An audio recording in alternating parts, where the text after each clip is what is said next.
But until my will runs dry, sin die over me, baby. Okay, TikTok, I'm ready to start telling y'all some of my story. I'm going to tell you guys a story about how I found out after my first husband passed away, that for a brief moment I was his side chick turned home wrecker, that he left his wife and kids for and let the house foreclose on them, all without my knowledge. Okay, let's get into it. Okay, so I initially met my husband like many years ago, probably 10 years before we finally started seeing each other. I didn't like him in the beginning because I felt like he was very immature, which, I mean, we both were young around that time, but girls mature faster than boys. We were in our late teens. So you know how that goes. But anyway, so 10 years later, ran into him, and I just so happened to be at a certain place in my life where I was just tired of dating the guys that I was dating. I mean, I was dating drug dealers, a couple of athletes, and the shit just wasn't working for me, just to be honest with you. It just wasn't working. So I just wanted just something real, just a real relationship, just a good, honest, monogamous relationship with a good, hardworking man. So I gave my husband a try. He was an outside plant technician for AT&T. He was at top pay. Granted, he didn't have the kind of money that I was used to, but my thing is, as long as he could take care of himself, I'm good. He could take me on some dates. We can do some things. It don't have to be no over the top. I'm good. Okay. Our first date was on Valentine's Day. So, yeah, of course, I asked all the questions. You have a girlfriend? Are you married? Do you have kids? Of course, he told me about the kids. Said he wasn't married, never been married. Said he didn't have a girlfriend. He said that him and his children's mother had broke up probably a few months prior. Actually, it was several months prior or whatever. For whatever reason. He said they broke up for whatever. So anyways, so let's fast forward. My mother-in-law was having surgery. She had breast cancer. She was in remission. So she was having a mastectomy. And she gave me her purse and her phone to hold. So he and we went to the DMV. While we in the DMV, his children's mother called on his mother's phone. And I'm looking, she got the same last name as me. And I know his mother is way too grown to be putting her name as our last name if it's not her last name. So I asked him about it. He tried to give me this bullshit lie about, when he had got locked up. He left her with some money and she didn't pay the mortgage and she needed to communicate it with the mortgage company, but she couldn't do it because they weren't married. Whatever.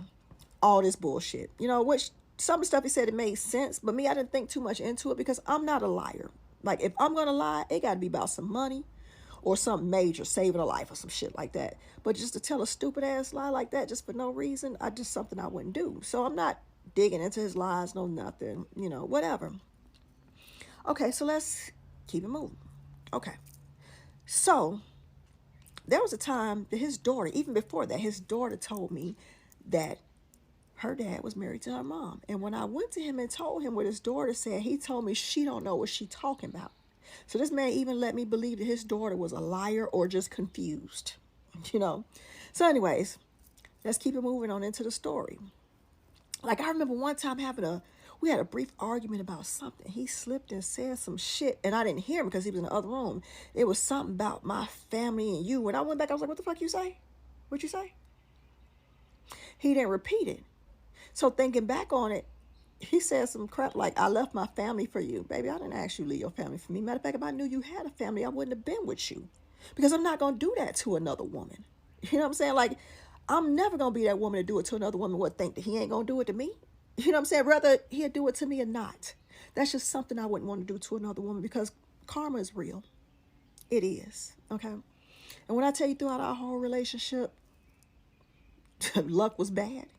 And it's all because I was in a relationship with somebody else's husband and didn't know it.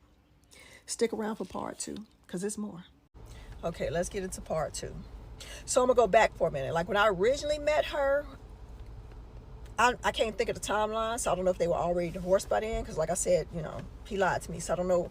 I remember him going to court. He was telling me it was for child support, and he tried to tell me you can't come to family court, because I had no kids. So, I'm thinking, he might be right. I don't know. He was like, because I asked him, you want me to go with him for support? He's like, no, you can't come to family court, whatever. Baby, That's not my business, no way. If you don't want me there, I won't come. So, you know, not thinking nothing into it or whatever. So, anyways, like I said, start having issues. She just getting slick out the mouth and just saying stuff. And the person that I was back then, like, I don't do wordplay. Like, I come from a big family. I mean, a really, really big family, you know. And, you know, shit, we grew up poor. So we grew up in the hood. We don't do wordplay. You just fight. Because you want to fight. If you're saying shit like that, you talking shit to me, you want to fight. So that was just my stance. We ain't got to talk. Let's just fight. Like one time she got slick out the mouth. We were down in one car. Like I said, the luck was bad. So I was going to go hang out with a friend. So he was going to drop me off at my friend's house. But we wanted to drop the kids off to her first. So we wanted to go meet her over off of Old National. She said something as the kids got in the car. And I said, she talking to you. So he rolled down the window to see what she said. She said, don't bring that bitch with you when you come to meet me again. I get this lipstick off or whatever. She don't bring that bitch with you when you come to meet me again. So what the fuck this bitch say? So I got out the car, and when I tell you I ran over there, before I get over there, she jumped in her car and she pulled off. So like I said, wordplay, that's pointless. Let's throw hands. So anyways, let's fast forward. My husband gets killed. Okay. No, let's take it back. I remember having a baby shower for my daughter. I was pregnant with my daughter. She was with somebody else and pregnant at the time too. And she asked for an invitation to the baby shower. So I said, okay, let me give her the invitation to the baby shower. I gave it to her. He got upset with me. Why would you give her the invitation to the baby shower? This crap. Like, that's my stepkid's mother. You know, I want to have a good relationship with her for them, because I don't want them to have that life where they got to feel like they got to choose. You know what I'm saying? Because that's going to mess up my relationship with them if they feel like me and their mother beefing. So let's try to fix this. Let's try to be adults about this shit, right? You know what I'm saying? Let's just make this work. So that was my stance, but he didn't want to do it because he was scared I was going to find out. You know, stick around for part 3 because there's more. Okay, time for part 3. Okay, so like I said, he was killed.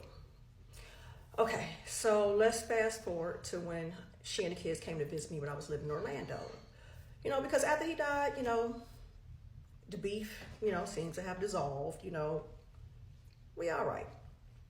You know, ain't no purpose in arguing. She was with somebody else. He's gone. Okay, so she had asked to come down and visit. So she came down to visit my first summer there, her and the kids. And while we were talking, you know, she, I guess, made the point to bring it up to tell me that towards the end, he was calling her a lot and he was talking about me. Now, I remember one time, well, a couple different issues we had, well, not issues, a couple different things that I noticed. Like he liked to adopt his friends' emotions. One of his friends' girlfriend had a guy friend, and he thought that she was messing with him. I have a guy friend that I've been friends with since I was 18 years old. So he tried to come at me about that. No, baby, I've been friends with this man many moons before you came along. It's been nothing but friendship. Besides, he's older and he's not the kind of person that he ain't about to be no side guy, no second guy, no nothing. He don't play that kind of crap because he don't want nobody playing that with him. Okay? And I wouldn't do that anyway. I'm not gonna do no trifling mess like that.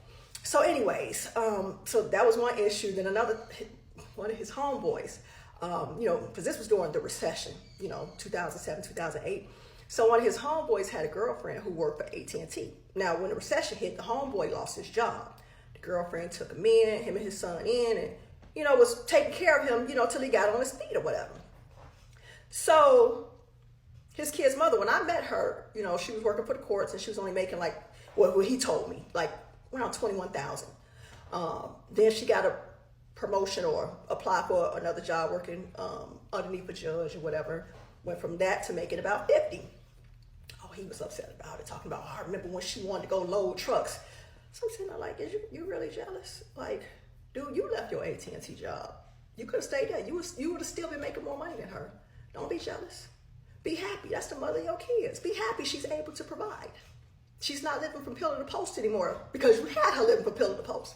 Okay, so anyway, so he got upset about all that, right? Whatever. So, and I told her those 2 stories. I said, so with that being said, basically, because you're the mother of his kids, he felt like You know, you were going to load trucks, and he the one who got you to go down there and work for the courts. He wanted you to take care of him. And I told her, I said, baby, I really wish you would have took him back, because you would have did me a favor. It damn sure wouldn't have been no back and forth, because I don't play that. I said, he wanted you back so you can take care of him. She was like, no, he got me messed up. Okay, whatever. So moving along. So like I said, we got to talking with the timelines, and you know, she started telling me all that. Blah, blah, blah, blah, blah. I'm like, man. And I kept it a buck with her. I told her, listen, it's not like I haven't never messed with a married man before, which I will go into another story about that before y'all go jumping in my comments. You got to hear the goddamn story, because he lied too. But there was a reason why I stuck around. But we're going to go on. That's going to be the next story after this. So anyways, so I told her, you know, I dated a married guy before. He lied to me. Even his father-in-law backed up the lie. That's going to be a good story, so y'all stick around for it. But when I tell you, this man used to give me money every time he seen me. Like literally, if he saw me for 5 minutes, he'll give me money. I'm talking about money. 1 minute, kids knocking on the door. See, anyways, so, baby, you work for AT&T. You couldn't afford me as a side chick. I wasn't even trying to be the other dude's side chick. But by the time I found out all the money he gave me, baby, I wasn't going nowhere. But we'll get into that story later. So, yeah, so like I was saying, so, you know, I broke all that down to her, like, baby, I would have never did that to you, especially not with him. And even with the other guy, it's more into that story, because the wife knew. So, that's pretty much it on me finding out I was a side chick than a mistress, home wrecker, or whatever. That's the end of that story. But stick around, I'm going to tell y'all about the other guy. That's a very, very interesting story. Okay, y'all, somebody pointed out in the comments that I forgot to mention how I found out. Okay, so this is part 4. And for those of y'all in the comments with the little smart comments, do I know how to tell a story? It's my first time doing story time, so I'm going to mess up. So some of y'all going to help me get it together, you know, as I tell more stories. So I don't really give a damn about your shade, baby. I don't even know you, so, and I don't even remember your username. So in this world, you don't exist. So get into it. So I found out when she came to Orlando, she told me they broke up in May of 2007. We started seeing each other Valentine's Day, 2007. And I remember when his daughter had her birthday party, because her birthday was March 24th. And I remember, you know, him talking about the party. And so, you know, I was like, do you want me to go with the party? He was like, no, I don't want that to be the first time you meet, you know, my kid's mother, you know, whatever, you know. Cool. Like I said, I don't have kids. And so if y'all have a certain way that y'all want to, you know, do stuff, that's fine with me. You know, because like I said, those are their kids, and, you know, whatever, however they want to, you know, handle that, fine. So yeah, so I found out then when she told me that. And so I was like, I was wondering why you always had a problem with me. And I said, I could not figure out why. I said, because I'm not the kind of person to be mad at my ex's next, or the person I'm with ex, because that was before me and that's after me. It ain't got nothing to do with me. You understand? So, so yeah, so that's that on that. Earpiece coming out. So that's that on that. So I was telling her, I was like, damn, I did not even know. And I told her the stories that he told me. She was like, girl, he ain't never been to jail. She was like, she said that they broke up because he wasn't coming home. He was staying out all the time, not coming home, not answering his phone. And back then, y'all, that's when we had the Nextels. You know, the chirps. And, you know, back then, they version of Do Not Disturb, you can select 5 names on a list.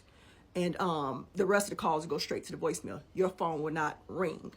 So I figured that's what he was doing, because he had that phone. So he had to have been doing that, because why isn't your wife calling you? You with me 5 days a week to 2, 3, 4, 5 o'clock in the morning. And she's not calling. So I'm not going to think you have one. If you say you ain't got one, it's 3, 4, 5 o'clock in the morning and your phone ain't ringing. Because if you mind, 3, 4, 5 o'clock in the morning, where you at? So, yeah. Yeah, so that's how I found out. So, yeah, y'all, like I said, this is my first time doing story time. So, you know, in the comments, just, you know, you can offer suggestions. Just don't come with the shade, because I don't disrespect nobody over here. And I'm not going to tolerate disrespect over here, okay? You know, like, we don't have to do that. to each other in this world. We can all be kind and be respectful. Just know that when I get disrespected, I'm a Sagittarius, baby. I don't care. Sometimes it's, that, when they go low, you go high. Sagittarius, sometimes they go low, we're going to take it to hell, baby. And then we're going to pour gasoline on it. And we're going to go right back to hell with you, And I'm, trying to evolve. I ain't trying to do that, y'all. So let's be nice to each other, okay? Oh, before I log off of this, I am going to do the story of the other guy who father-in-law backed up the lie that he was divorced from his daughter. Yeah, I'll do that one. That's going to be next.